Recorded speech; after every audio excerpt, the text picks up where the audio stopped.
lets the bucket down and brings up a flowing prophet.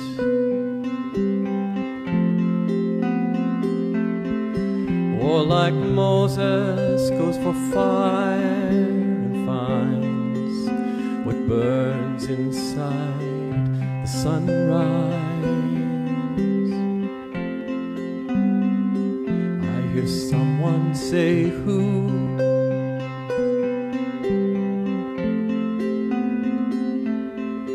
Could be you.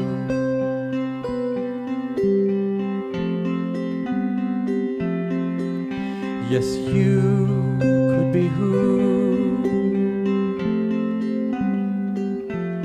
lets the bucket down.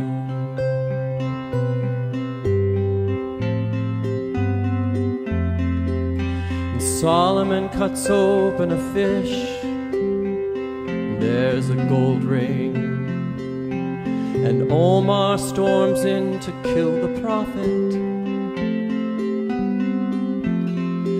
but he leaves with blessings.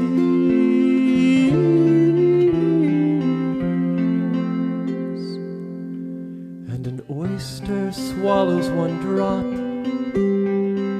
Now there's a pearl. And Jesus steps into a house to escape enemies, and he opens the door to another world. And still they say, who?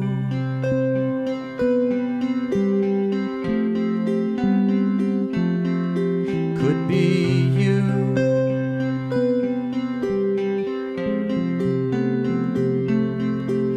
Yes, you could be who opens the door.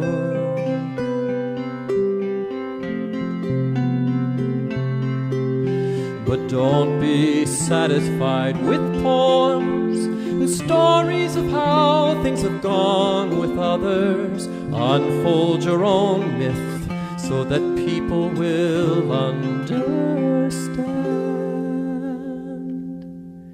We have opened you.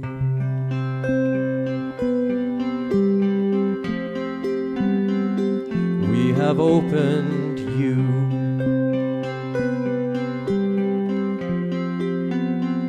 So let your bucket down.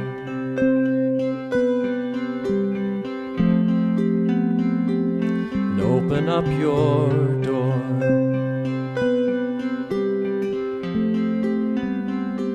Feel the wings you've grown.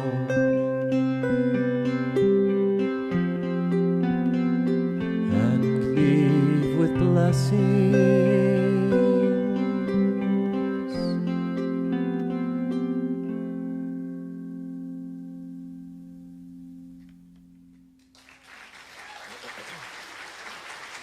Can you still hear that music in your head? That phrase? Who let the bucket down?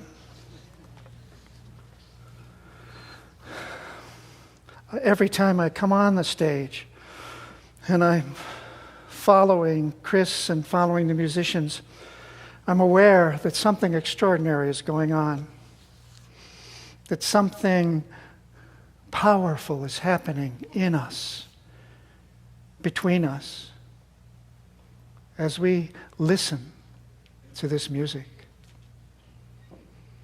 The beauty, the meaning, the rhythm which moves you into a harmonious movement with yourself. It's a feast,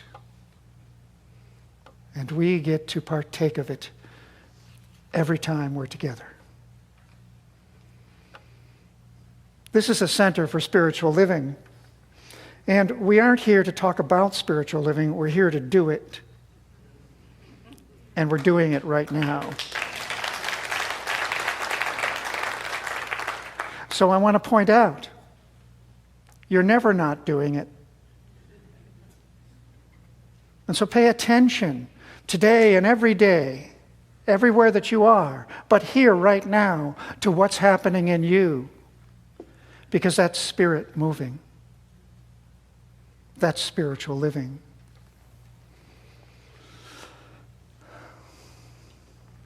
When we listen in the way Chris and the musicians invite us to, they bring us into a space together. And there's something powerful happening simply in the listening. And I'll be speaking more about that later in this talk.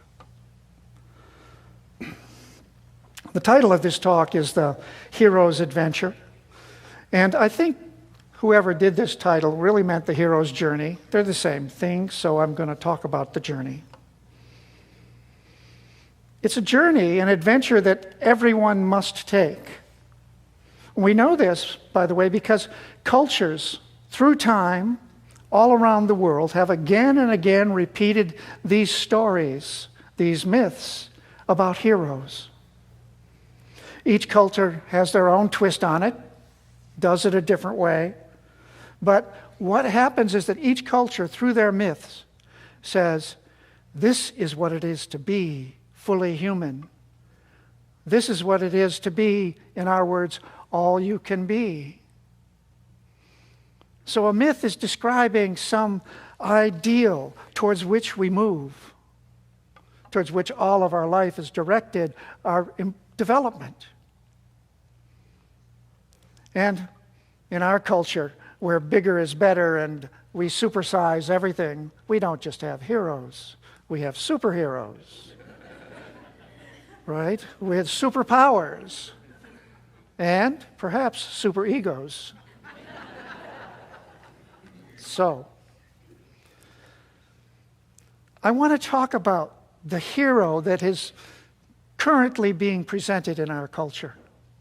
Actually, this same issue happens in every culture, but I'm going to use something from our culture to talk about this. There's one hero that most everybody in this culture has heard of, and that's Luke Skywalker from the Star Wars movies. And there's a scene in those movies that shows us the moment when Luke takes the first and most important step to becoming a hero. Now, at this point, I have written here, give a spoiler alert, right? So, but I figure actually, if you haven't seen the movies by now, you're not going to see the movies, all right? Okay, so I'm just going to go ahead, all right? So, Luke's teacher, Yoda, tells him that he needs to go into this underground cave, this dark, misty cave on a swamp planet where they're living. And he's to meet something there that is of great importance for him to meet. And as he goes into the darkness of the cave, as he walks in, a vision appears, and it's Darth Vader, his mortal enemy, the Lord of all the warriors of the dark forces of the universe, comes at him with his helmet on, which covers his head and protects him, and they enter into a fight, which Luke, by the way, quickly wins. And as he does it, he cuts off the head of Darth Vader. And the helmet falls to the ground, tumbles. And then, at that moment, the faceplate disappears. And we see who it is behind that helmet. And I remember the shock. I felt it in the audience when I saw it the first time. It's Luke himself. His mortal enemy is actually himself. And he's just stunned. And he stumbles out of the cave, confused, defeated. The message that's given in this movie is that the real enemy is you. Within you lives all the evil. All that you see comes from an evil which begins and lives here. The movie nearly shouted this message. The evil that lives in your enemy lives in you. And then the hero's journey becomes a battle with yourself. You must overcome what naturally lies within you if you're going to truly defeat the enemy. You have to become so good that you can overcome the bad and win and save the world, save the universe. This idea has really been prevalent throughout our culture for some time. There was a comic strip, Pogo, in which the characters used to say, "We have met the enemy and he is us." It's an endless battle, this hero's journey, as our culture sees it or presents it. It's an endless battle between good and evil, and it takes place in you. But there's a teaching. There's a teaching found in Buddhism. There's a teaching found in Christianity. It's a teaching we teach here. You'll find it in every mystical tradition and every spiritual tradition. It says something quite different. These teachings and teachers point to another place to look if you want to find the real source of your misery. Jesus taught us about it in this way. When his disciples came up to him and wanted to make him into a hero. "What an amazingly good person you are, Jesus. Thank you for being you. What would we do without you?" Jesus immediately replied, "It is not I, but the Father within that doeth the work." He rejected the idea that he was a hero. He didn't claim to do anything.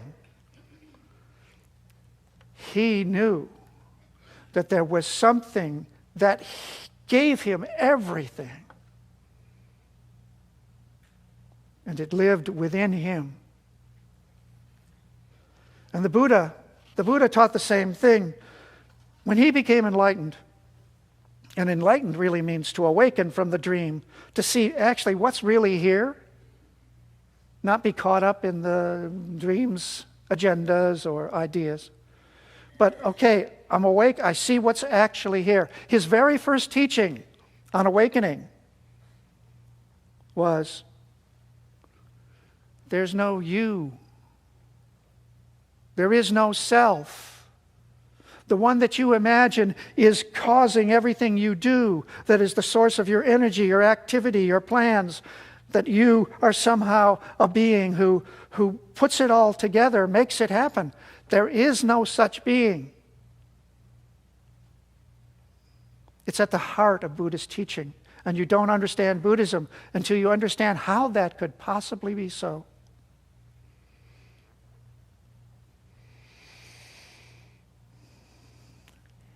He described it to his disciples in this way. He said, you imagine there's a house that is being built, and it's you. And it's being put together by a house builder. And it's all the things that you are and you aren't, your virtues and faults, etc.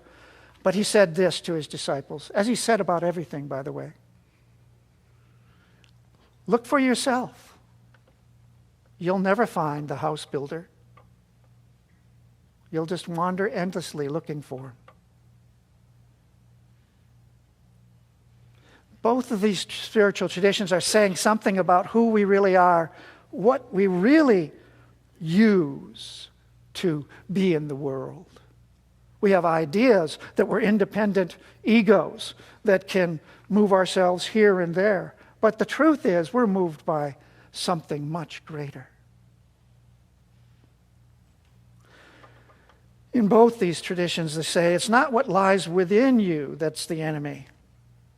It is the belief that you are an ego, that you are the house builder.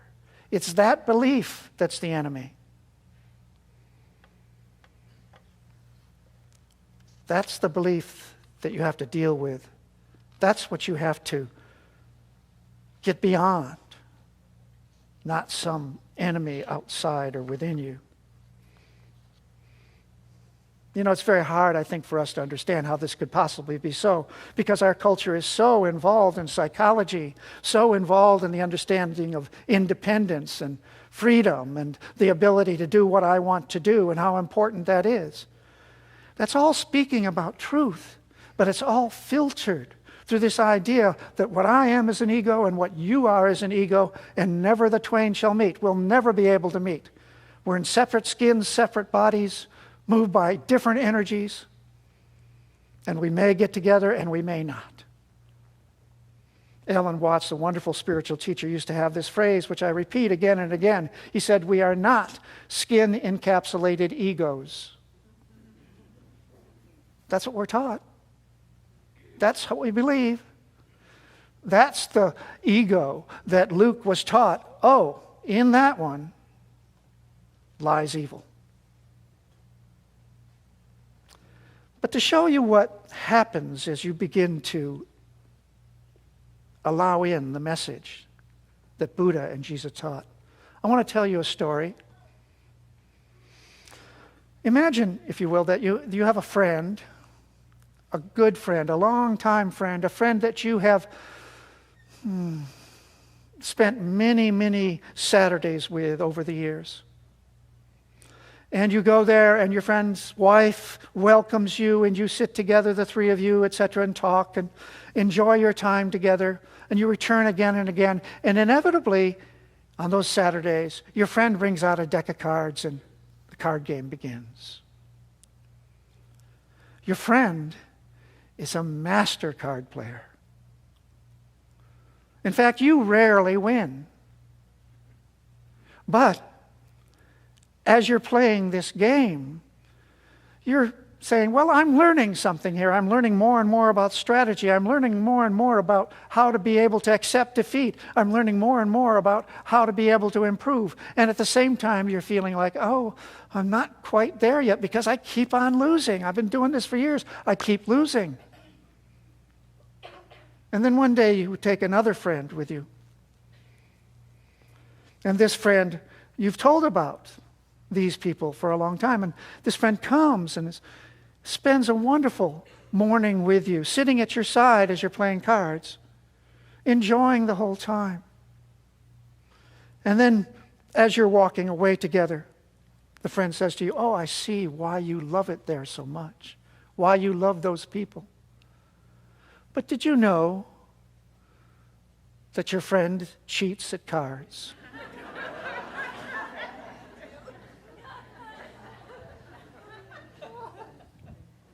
Now, this actually is a story done by a very famous philosopher, Wittgenstein, for those of you who may know, who wanted to point out how language fools us, but he would ask at this point is this. He said, can you, at that point, play that game and put your whole heart into it?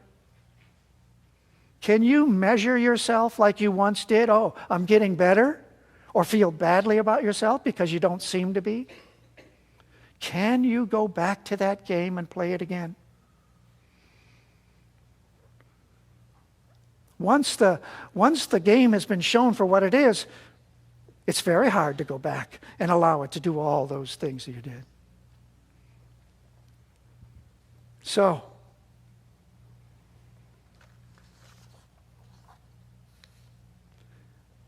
Jesus and Buddha are the friends sitting at your side. They're nudging you and saying, did you know this game is rigged? You're trying to prove you're worthy in a game that you can't win. And once you've let this in, you can't play the game the way you once did. You might do it because you're like your friend, whatever, but you can't do it with your whole heart. And this is the first step on the real hero's journey. A journey that leaves behind all you thought you were and takes you to knowing who you actually are. If you're like me, and I won't ask for hands, you may have already begun to suspect that the game is rigged. I, myself, really haven't been able to get myself to do anything the way I think I should. I can't seem to meditate as often as I think I should. I don't exercise enough. I'm not the loving person that I know I should be all the time. Oh, there's so many things that I know that I should be, that I should do, but I just don't do that. And I would if I could, but I can't. But that's a lie. The story of who I am, of who you are as an ego is a lie. It's not who we really are. The first and only real enemy that we have to overcome is the belief that we're egos, that we're the house builder. The first step on the hero's journey is to stop trying to be a hero. The message that Jesus and Buddha gave us is that we don't have to overcome ourselves because there's no one there that needs to be overcome. They tell us to just stop playing the game of getting better and better, but never quite winning. Jesus actually gave us teachings on how to do this. When he was in the desert for those 40 days, 40, by the way, means a time of transformation in the Bible. 40 years in the desert, 40 days for Jesus. He said he was tempted by the devil, and he spoke to the devil. And by the way, devil in the Bible can also be translated as crazy thinking. And he said to the devil, he said, "Get thee behind me." Meaning, I'm not going to give you any more attention. I'm not going to negotiate with you. I'm not going to try and straighten out this delusion. I'm just going to put you behind me. I'm not going to let you capture my attention and my energy anymore. He didn't make the devil into an enemy. He just ignored it. A Course in Miracles, a spiritual teaching that's based in the Christian tradition, gives us the same advice. It says, do not be afraid of the ego. The Buddha said, turn your attention to what's actually here, not to what you think or feel about it. Just look at what's going on and you won't find someone there to fight. That's the whole point of meditation, to look at what's really here, to turn your attention to reality, not your ideas about it. When Buddha did that, he woke up. And he found that there's only one mind in everyone, that it is the actor, that it does all things, the Buddha mind. Just as when Jesus looked within, he found God within, the same God that's within all of us. At the beginning of this talk, I pointed to what was happening as we listened to music. When we are really listening, we've turned away from the endless inner chatter of the mind. That streaming voice, dialogue that continually presents itself for our attention. We turn away from the crazy thinking and allow ourselves to sink into a state of complete receptivity, a state of deep, open, attentive, peaceful listening. Just like what is happening here, right now. This is the model for finding out who we are. This is a true hero's superpower. Our true power is to listen deeply, to listen so freely that what is right here in front of us can show itself to us. This is a description of the spiritual life. We don't practice spiritual living because it makes us a good person or because God requires it, or we do it because it frees us. It frees us from that squirrel cage of the internal dialogue. It frees us from our own ideas and opinions and turns us to the source of ideas and opinions, the one mind within. It frees us to know and be what we have been all along. The action of the Father, the awakening of the Buddha, the miracle that is happening wherever you are, as you. So how do we find this kind of spiritual practice? We do it by, as Joseph Campbell said, by following our bliss. You find what your heart loves and you dwell in it. Now, this is often meant taking up some project or some activity, which it does mean. But it also means entering into a state of being that your heart loves and dwelling in it. This week, one of the members of our center, and I'd say his name, but I think he's too modest. At least I think he is. I don't know. He told me about a new morning spiritual practice that he's found. He wakes up, drinks his coffee as always, but then instead of going on to his day, he puts on headphones and listens to music that he loves. It's from a CD that he heard about here at the center, got it at the bookstore. And that music transports him.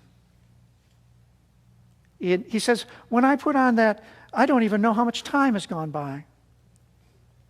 It's 20 minutes later, and I notice. And he experiences himself in a completely different way while this is going on. He calls it horizon consciousness. His attention is on everything out to the horizon. And it's not something that a person is doing. It's not personal. There's no witness watching. There's just complete awareness with no boundary that separates him from all he sees. He's no longer experiencing himself as an ego at all. And this is true meditation. Meditation isn't sitting and counting your breath. It isn't doing whatever form you have been taught is the teaching. Meditation is to find those ways, those activities that bring you into this state of complete openness, complete freedom from the dialogue, the ability to be really present to what is here.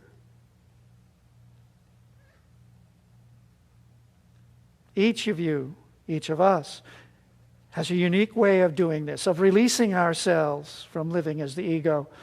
Maybe it's walking or exercising or sitting quietly looking out the window, or maybe even taking a warm bath.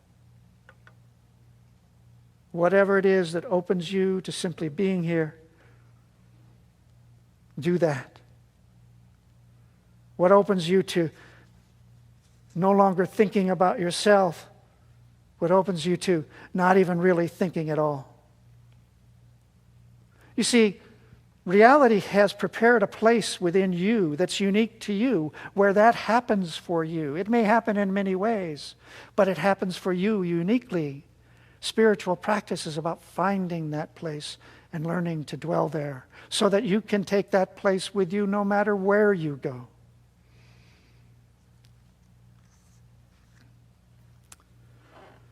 Chris's song, Who Let the Bucket Down, has this wonderful phrase. You may remember it as I say it. We have opened you. We have opened you. That's what we're talking about. And as you can see, I'm wearing a Japanese hipari. And I've been thinking a lot about Japan lately and all I've learned from it. I was and am a Zen Buddhist priest. And one of the ways I learned about Buddhism was by studying tea ceremony. And it is an incredibly demanding discipline. But It is like becoming a great musician. It's like learning the art of movement and attention and enhancing it to a degree you never thought possible, all by simply making tea and drinking it. In studying tea ceremony, I realized tea ceremony rooms can be maybe 6 feet wide and 10 feet long. Not very many people could get in there. But it doesn't matter about the size of the room. When you're doing tea ceremony, that room turns into a universe. Every part of the room has a history and a meaning. You've seen all kinds of movement there, and this particular time, you see it, and you see how it differs, how it's unique. There's no object, there's no sound that you've heard before. It's new. And every place you go to, you discover new ways of seeing it. As I was describing this to my wife, Reverend Joyce, she wrote these words down. She said, "The attention is on the space, not on you." And that is true. The great Zen master Dogen Zenji, I think, describes the spirit of the tea room in this way. He said, "When I do not think and only listen, one drop of rain upon the roof is myself."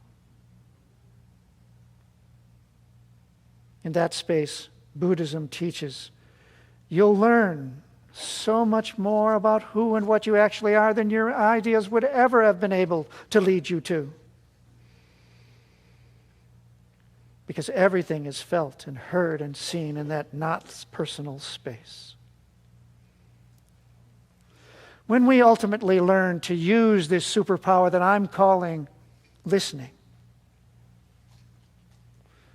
we begin to find that it is available all the time. It's available when no one's speaking. It's available everywhere and in every moment. Jesus was in constant communication with his Father, God, and he demonstrated to us the power and importance of being in communication with God, always and everywhere. And he knew that by listening, we turn away from those crazy thoughts, become less interested in who we have been thinking we are, and more interested in what God thinks about us. By the way, God is love and will only speak to us in love. So if you get any kinds of thoughts that have to do with fear or putting you down in any way that don't commute complete and total love for you, don't communicate that. It's not God. It's that crazy thinking. God is love and will only speak to us love. God is not far away. God is near. God is right here, right now. Closer than your neck vein, as the Quran says. This is the hero's journey, the hero's adventure. To move from who you always thought you were to listening deeply to find out who you actually are, moment after moment after moment.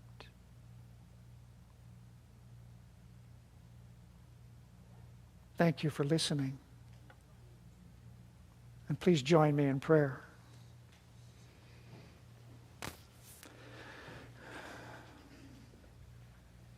So as we turn within, we now know who is there. Right now, each person in this room, where they are understanding and hearing this word, each one, that is the mind of God. That is where God, Buddha, is. It's here right now.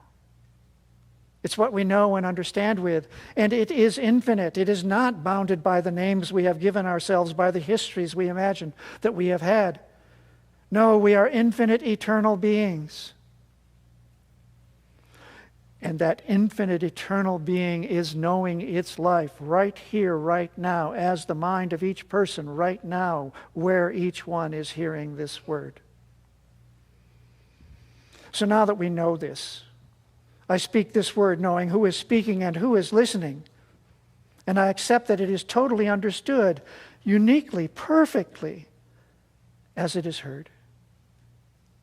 And I accept that there is now, in each one here, no ability to remain stuck, trapped within the idea that I am a skin-encapsulated ego. That each one here begins to understand that I am something much greater that I don't even have words for, but that is active and alive in me right now, every moment. That is here to guide, to communicate, to give me everything, the source of my being. That's who I am. That's who's here. That's what's going on. And I accept that everything that I need to know, everything that I need to have, everything that I need to fully live the life of God is here, available right now. I am so grateful for this awareness. And I simply release this word, knowing that it is an activity unto itself, that the mind that hears it is doing it. And I just let it be. And so it is.